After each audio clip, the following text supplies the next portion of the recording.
Yo! O que é que comeste ao pequeno almoço? O que é que comi ao pequeno almoço? Torradas, ovos mexidos e queijo fresco com mel que eu tirei para o lixo. Não queria logo açúcar de manhã. E café. Bom pequeno almoço. Depois um iogurte, um squid com nozes e mel, arroz, frango. Estou no gym, estou forte. Vá, grande abraço, malta. Depois temos que combinar um jantar.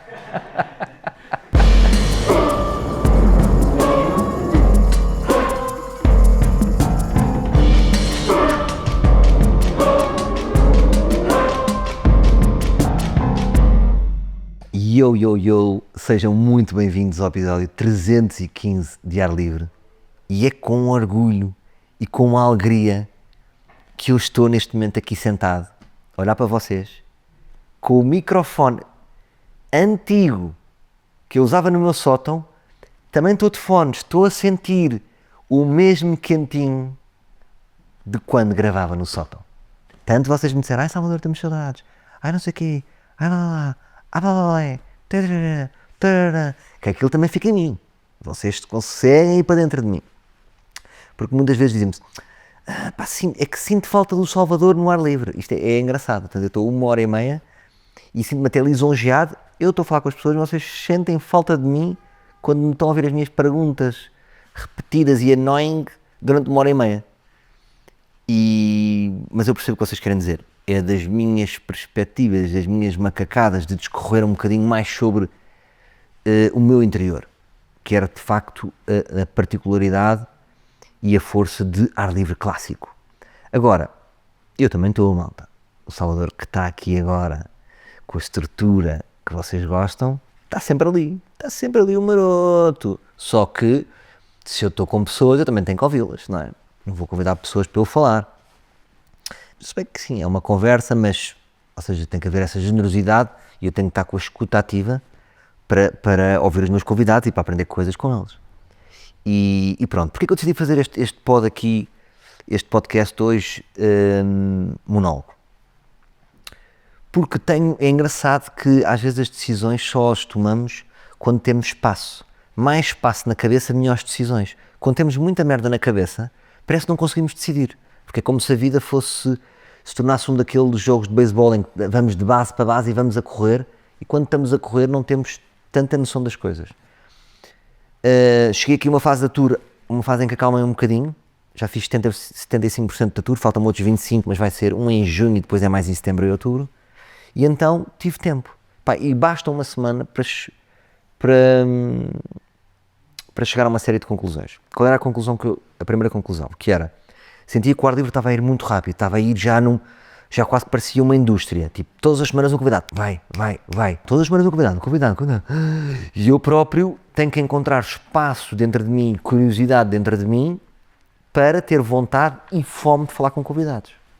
O que até aqui aconteceu, mas umas vezes um bocadinho corrido, saltar de um para o outro, então, idealmente, agora, sabe como é que eu sou? Agora faço este plano, não sei se vou realizar, estou aqui também a tocar uma bola convosco. Acho que era fixe, um compromisso de 2, 3 personalidades, conhecidas ou não, três convidados aqui, 2, 3, e haver um monólogo por mês, um Limão e o Alberto, que eu considero também não é um monólogo, mas é onde o Ar Livre descansa mais, não é? Onde descansa mais no sentido em que não estamos a receber ninguém porque eles também são da casa. E, por exemplo, eu hoje aqui não estou a receber ninguém, não é? Estou em minha casa. Então acho que depois de uma fase em que me concentrei muito nesta mudança de formato, ir buscar um bocadinho aquele lado mais antigo, assumindo já que, obviamente, que estar livre em vídeo é uma coisa diferente, mas que possa fazer sentido. Agora, tenho que ter a força para aguentar os números, não é? Porque é uma coisa que eu percebi aqui, eu agora estou na posição de programador também. Não é? Isto é muito fácil falar de diretores de canais, mas eu agora sou um diretor deste canal. E, portanto, adoro quando vem um Bruno, um Ricardo e fazemos uma Beatriz ou uma Inês e fazemos visualizações incríveis e temos, de repente, 200 mil no YouTube, mais 100 mil no Spotify, ou seja, há episódios com 300 mil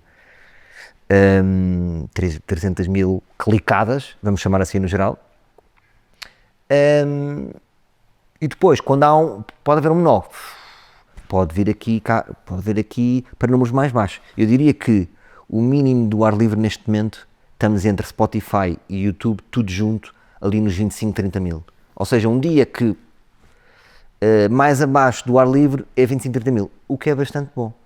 Comparando, quando eu estava só em áudio, eu tinha 5 mil de média, em média, terminei com esta média. Portanto, só no mínimo do novo ar livre são 6 vezes mais.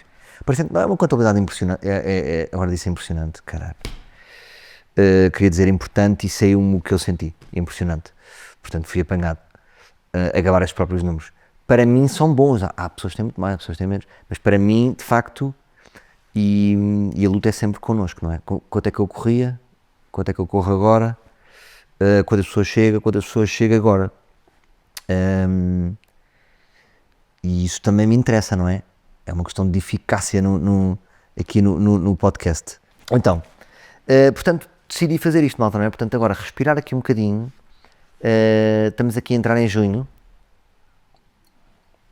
Um mês em que vocês já vão poder dar mais mergulhos marotos. Já vão estar mais frescos, já vão estar mais leves. Também vos pergunto, será que junho, julho e agosto são meses bons para ouvir podcasts? Ou vocês cagam? Eu por acaso ouço, não é? Em viagens grandes, gosto de viajar muito de carro no verão e faço esta contagem, que é, vou para determinado sítio e faço tipo uma conta, tipo, então esta viagem demora 3 podcasts, ou estes 2 mais um álbum, então faço esta matemática. Até era giro haver uma aplicação que dava, tipo, olha, vou para Biarritz de carro, pega aqui nos meus interesses e faz-me esta, claro que é. Hoje em dia também esta é outra. Quando devia haver uma aplicação, já. Portanto, olha, estou muito contente mesmo, malta, de estar aqui e os próprios fones ajudam, porque eu tenho aqui o Fernando, realizador, que é muito amigo meu e que foi ele que me deu a cadeira, é muito amigo do podcast, tem sempre um sorriso e uma alegria. Ele emprestou-me isto uma semana, nunca mais o devolvemos. É curioso. Portanto, este cadeirão não é meu, é do vizinho do lado. Em contrapartida, ele é a pessoa que fala mais que eu conheço, porque ele é produtor, realizador, então está sempre em reuniões com a Espanha, está sempre a fechar coisas. E sempre que eu estou aqui ele está a falar ao mesmo tempo, portanto é um homem que deve falar imenso. Olha, podia ser um dia um convidado, o Fernando aqui do lado. Então vamos aqui às temáticas que eu hoje tenho. Tinha aqui um tópico giro que era desinteresse / asco de crianças / só um pino velho. O que é que isto quer dizer? Asco das crianças para connosco. Outro dia senti no avião, e já tenho vindo a sentir, é uma queixinha que eu faço às crianças que me estão a ouvir, aproveitando o facto deste domingo ter sido dia da criança, e reparem como eu estou em cima dos temas, dos grandes temas, que é, eu tinha uma criança ao meu lado, no avião, e a criança, quando trocava olhar comigo, era como se eu não existisse. Era como se me visse turvo, havia uma distância emocional dele para mim, como se eu fosse só um figurante no mundo dele. E um desinteresse tão grande que eu acho que roçava o asco. E depois pensei porquê, que é o desinteresse das crianças com os adultos. Quando o meu filho, por exemplo, vê uma criança na praia, ele diz, está aqui um igual a mim, e sente um frisson para brincar. À medida que nós vamos envelhecendo, esse frisson desaparece. O que é que acontece? Pode chegar a uma fase em que nós somos tão velhos para aquela criança que elas tenham um desprezo absoluto por nós. E aquilo irritou-me, que é, quem é que esta criança pensa que é para pensar que eu não sou interessante para ela? Porque é um desprezo que eu não estou habituado a ter. Nem vocês têm. Vocês têm a minha idade, ou mais novos, ou mais velhos, vocês têm sempre pessoas que vos interessam, as pessoas da vossa idade, e há sempre uma fatia grande de idades que se interessa por vocês. Mas é das primeiras vezes que eu começo a sentir um desinteresse grande quando as crianças me veem. Até já sinto às vezes com jovens. Porque imagina, aparece um miúdo de 14 anos e eu chego e na minha cabeça eu sou um gajo de 19. Como é que é, meu bro? O que é que hoje vais fazer? Vais brincar a quê? E ele olha para mim e diz, porque é que este velho me está a falar de brincadeiras? Está a ser um velho cringe, que é uma palavra que eu odeio. Para os putos tudo é cringe, tudo é estranho, porque os putos não têm emoções agora. Então, eu sentia esse asco dessa criança. E pensei, que esta criança que é? É assim, ela não me está a interessar, porque eu também nem quero. Porque se eu ligasse o turbo, ela ia querer. E depois imaginei diálogos, tipo, sabes quem é o Lucas Neto? Eu sou amigo pessoal dele. Ah, agora já te interesso? Ou, cursos trampolins, eu tenho 2 em casa. Olha, nem devia estar a dizer isto, mas sabes que eu posso comer o chocolate que eu quiser. Queres vir lá à casa? Pronto, e é aqui que passa para a pedofilia e é estranho. Mas também é engraçado que é como se, tipo, às tantas eu quisesse seduzir aquelas crianças e este silêncio é estranhíssimo. Quisesse seduzir aquelas crianças, mas não seduzo porque não quero. Pá, isto é completamente estranho, não é? Portanto, porque é que eu ouvia, que raio é que eu também quero que elas curtam de mim? Porque há qualquer coisa em mim que se relaciona com aquelas crianças como se eu fosse também uma criança. Percebem? Caralho. O Michael Jackson, acabei de perceber que o Michael Jackson pode ter tido esta narrativa, esta retórica no tribunal. Eu conecto nele com o meu lado de criança. Pois, é estranho que pode nascer aqui a pedofilia, de facto. Mas pensei nisso, pá. Ou seja, no fundo, o meu grande ângulo aqui é este. Já começa a entrar num sítio onde as crianças já me veem em turvo. E é triste. Já tinha estado destas hesitações, destas coisas que só num podcast monólogo é que dá. Tinha aqui a alegria de beliche, que acho que é completamente, a alegria de beliche é completamente, lá está o outro lado infantil que nós preservamos, que é beliche, agora dormir em beliche.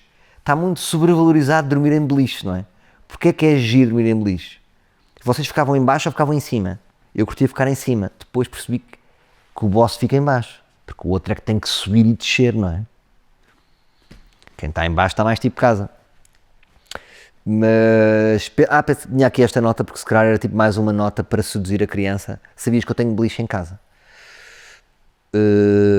Mas pronto, malta, ainda bem que estou neste podcast de um velho que está triste das crianças já não lhe ligarem e que acha que se quisesse podia seduzi-las muito bem.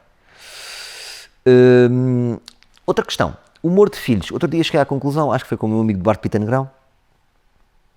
Já agora aproveito para dizer para seguir o Eduardo Pita Negrão nas redes sociais, que é uma coisa que nós fazemos, porque eu a seguir ao espetáculo, se terminar, digo assim, e Eduardo Pita Negrão, e quando o chamo digo, sigam nas redes sociais.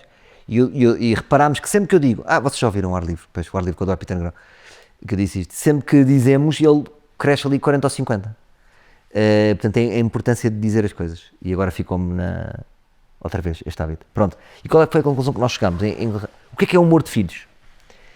Humor de pais, desculpem. Humor de pais, sabem aquele humor de pai que é meio piada básica, uma piada muito simplória, muito simples, e eu comecei a perceber de onde é que vinha esse humor, que é,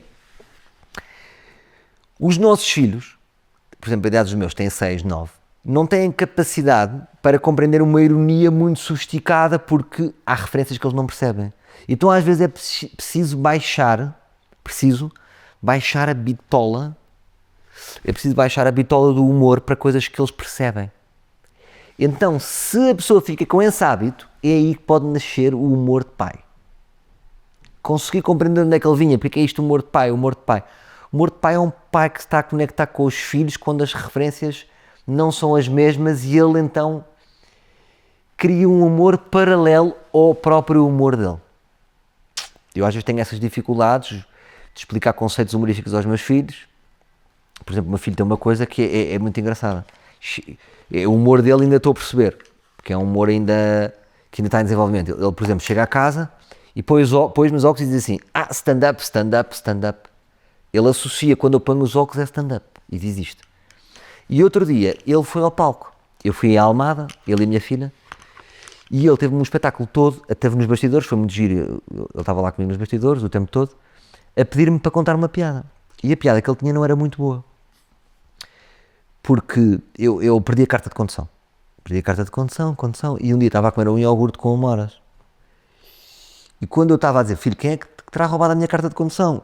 e estou a comer a colher, e quando estou a perguntar isto, há uma amora que fica meio no meu bigode. E ele disse, amora. E eu ri muito e ele riu-se muito. E rimos imenso. E como eu validei aquela piada, para ele, que tem 6 anos, foi a grande primeira piada dele.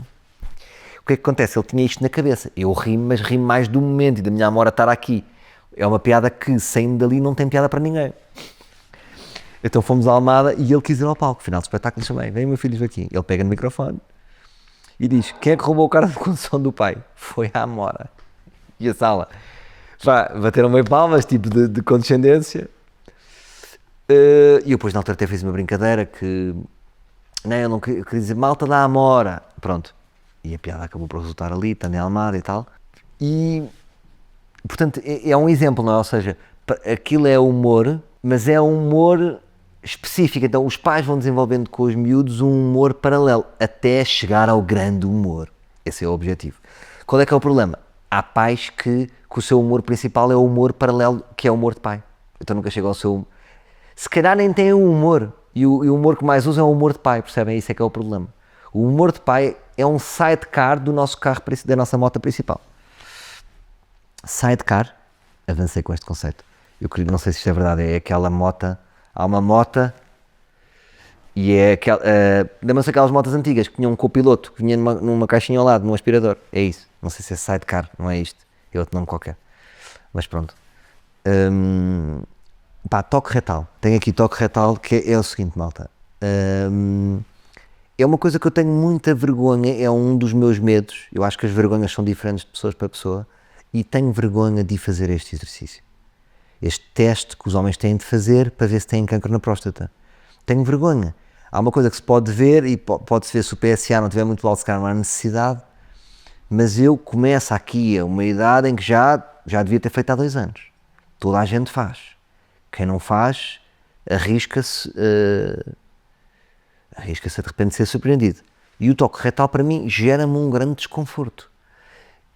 E outro dia cheguei a um momento ridículo, em que é tal a minha solidão neste aspecto, em que um amigo meu disse-me assim, olha, eu vou marcar para fazer o toque, e eu disse assim, leva-me contigo. A solidão de um homem que para ir precisa de um amigo. E quase que queria o mesmo médico do que o amigo, é estranho. Portanto, ia ele e depois ia eu, ou ia eu primeiro, preferi eu primeiro. Mas eu acho que é uma posição muito humilhante. Há questões na medicina, não sei, que parece que não é... Tem que se acreditar tem que se acreditar no profissionalismo do profissional. E com todo o respeito pelos médicos, eu também tenho amigos médicos, há médicos que contam coisas do hospital. E se calhar foi este trauma de eu saber que os médicos contam merdas do hospital, que foi lá alguém, não sei o quê, e fez isto, fez aquilo, e que brincam, que eu sei que não estou a entrar não é como se estivesse a entrar num psicólogo, ou num gabinete de advogado, percebem? Há um código, mas não sei. Agora, também eu tenho medo, o que é que ele diz? E o Salvador, não sei, ele sentiu prazer, ou ele estava super o que é que ele ia contar? Ia contar notícias do meu rabo? Não sei, mas acho que é um filho que eu tenho medo de ir, e é meio ridículo da minha parte. E não sei como é que eu vou resolver isto, estou a adiar, é daquelas coisas que estou a adiar, e não sei, eu quase que curtia escolher a pessoa por catálogo. Percebem? Por exemplo, não podia ser uma mulher incrivelmente bonita, para mim. Estou a mostrar a minha fragilidade. Vocês estão a dizer, a Salvador está a ser ridículo. Não era bem o que eu queria. Eu preferia um homem. Ou preferia uma mulher bonita. Agora estou a verbalizar isto, não sei. Já agora não é melhor que uma mulher bonita? Ora. Mas depende da idade, imagina. Se for uma médica de 24, não. Não me apetece. Espera aí, mas porquê que eu estou a achar que pode ser uma mulher? Sim, pode haver urologistas mulheres. Pois, tantas dúvidas, não é? Vou deixar-me pesquisar aqui no Google. Urologista mulher. Pois está ginecologistas homens, não é? Ai, as mulheres não se vingavam agora. Pois. Mas eu curtia escolher a pessoa. Curtia ser uma pessoa reservada. Sabem aquela sensação de que há pessoas que nos deixam desconfortáveis e outras não? Mesmo, por exemplo, às vezes ficam...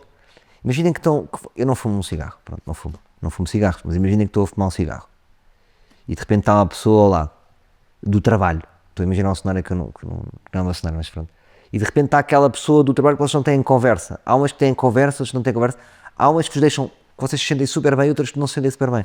Tinha que ser uma pessoa com uma boa vibe, então gostava de ter essas notas todas, não quero ir para o desconhecido. Mas também escolher, estou a querer controlar muito a situação. Não é melhor ser aleatório? Não sei. Mas eu acho que outras pessoas têm esta questão. Ou sou eu? Ou isto é só uma vergonha minha? O que é que isto revela sobre mim? Revela a imaturidade, não é? Pois. Olha, não sei, malta. São pensamentos incompletos que eu vos deixo. Estou muito forte em pensamentos incompletos. Era o que eu vos queria dizer, malta. Agora, passando para outra consulta, queria apresentar aqui uma fragilidade que me parece da terapia,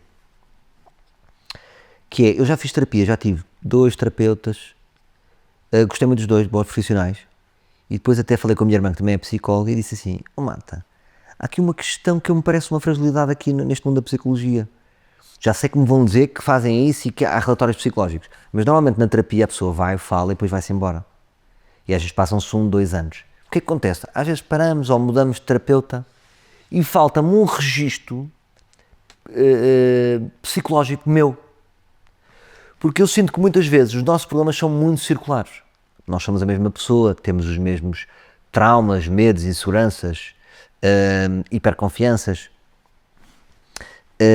Meti esta hiperconfianças para cima, nem existe. Meti coisas para baixo e depois dou-vos uma hiperconfianças para cima. Como se as pessoas fossem para o psicólogo falar das suas hiperconfianças. E eu muitas vezes volto a sítios onde eu já estive e digo assim, mas que é que eu tinha uma conclusão para isto, já me esqueci, onde é que está escrita? Portanto, a importância da documentação, de documentarmos as coisas, o arquivo das coisas, é de uma importância extrema. Das duas uma, ou eu faço, ou os próprios médicos fazem. Eu, por exemplo, agora ligava ao meu psicólogo e dizia assim, olha, importa-se dar a minha ficha? E eu levava a minha fichinha e dava à própria psicóloga. E até devia haver, se calhar isso, que imagino, você tem ficha? Sim, tenho ficha. E a minha ficha de repente tinha 10 páginas. Então a primeira consulta até se dava ao psicólogo e vocês tinham que pegar a primeira, que era a leitura da ficha. Faz sentido. Portanto, a pessoa ia gastar para aí 1 hora a ler a ficha, ou mais. Que é para a pessoa não vir do nada. Então conte-me lá. Minha amiga, eu já estou há 10 anos a fazer terapia. Já tive várias experiências. Vou começar do zero. Tanto que eu até tinha já tido uma vez uma ideia, que era de uma pessoa que ia para uma terapia e para se preparar para a terapia escrevia tudo e quando dava por si tinha escrito um livro.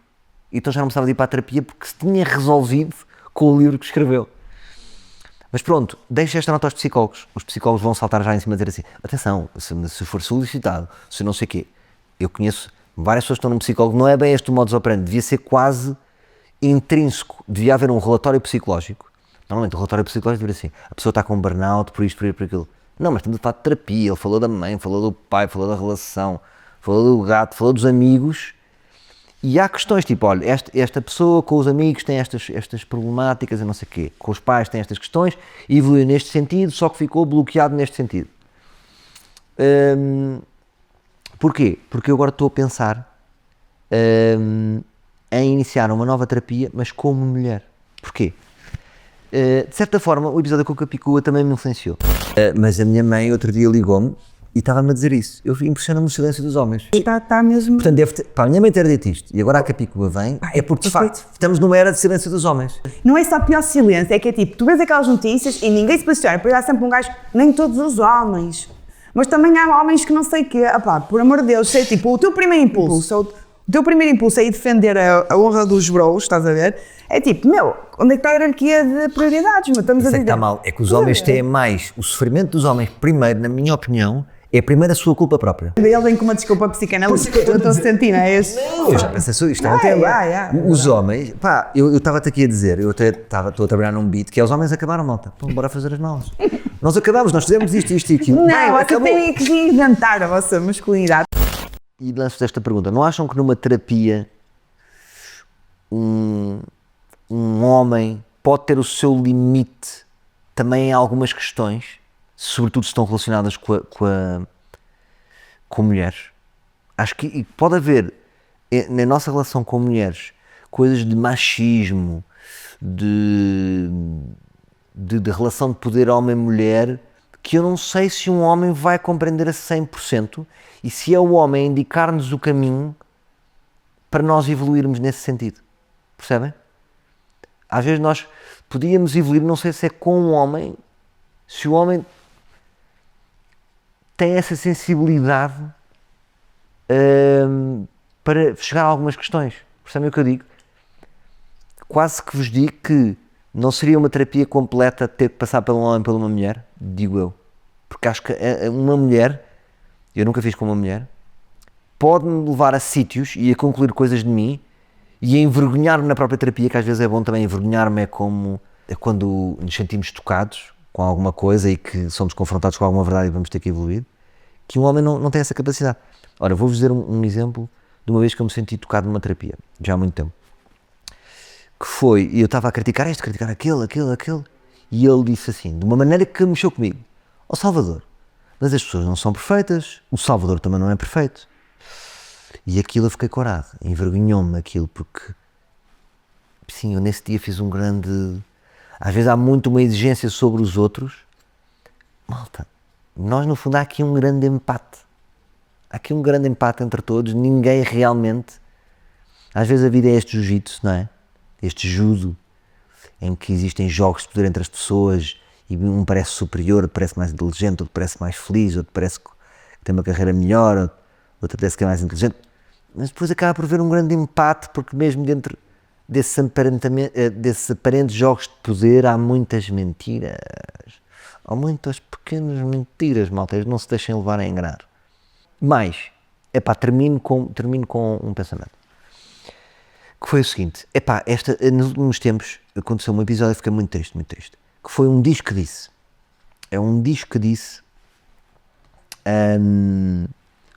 disse, e uma pessoa tinha ficado muito triste comigo porque ouviu uma pessoa que disse que eu disse não sei o quê. E essa pessoa até tinha feito meio ghosting, eu não tinha percebido porquê, pensava que tinha sido por outros motivos, que eu compreendo muitas vezes, porque às vezes as pessoas afastam-se e eu acredito sempre que nem tudo é pessoal. Às vezes as pessoas estão tristes com as suas vidas, não estão bem resolvidas, não querem aparecer, pronto. E eu estava mesmo na minha, tranquilo, nunca tinha percebido, e depois vim a perceber que era um disco disso. E já é a segunda vez que na minha vida inteira que eu estou nesta situação. Raramente me acontece, porque eu normalmente, sobretudo também da minha maneira de ser, como eu uso muito o humor, eu vivo sempre na verdade, portanto eu posso sempre dizer as coisas às pessoas, porque nas brincadeiras a pessoa vai dizendo a verdade. Então tive 2 vezes esta situação, que é um disco disse, não sei se passou com vocês, e depois as pessoas ficam tristes porque alguém disse, não sei quem disse. E destas 2 vezes fiquei muito triste. E qual é a conclusão que eu tomei? Já fui vítima de disco disse, e eu próprio também já fiquei triste com alguém por disco disse. E qual é a conclusão que eu vos queria passar? Que é, normalmente, onde é que está a grande toxina? Na pessoa que foi levar essa informação. Porque o mundo, nós todos temos opiniões e fazemos comentários, só que filtramos, malta. Nós filtramos o que vamos dizer. E normalmente, onde é que está a pessoa tóxica? Que é a pessoa que leva uma info e vai magoar o outro. Esse comentário normalmente é uma coisa que pode magoar o outro, que nós escolhemos não dizer à pessoa, ou que ele é descontextualizado, e a outra pessoa vai levar, não sei quem disse, não sei quem. E outra pessoa fica muito ferida porque leva ali com uma verdade, nem sei como é que verdade e como é que ela foi embrulhada, e se é totalmente verdade. Então, queria partilhar isto convosco, e não sei se vocês já chegaram a esta conclusão, mas sempre que há um disco que disse, a pessoa que leva, só em salvos e raras exceções, a pessoa que leva, estamos perante uma pessoa tóxica, pá. Estamos perante uma pessoa que não trilhou a informação, não percebeu que esse comentário são comentários corriqueiros que se dizem, e vai trazer a outra pessoa e vai magoar a outra pessoa, ou seja, ela vai dar um expose de uma situação que não era para a pessoa ouvir aquilo, obviamente, e a pessoa vai ficar tristíssima.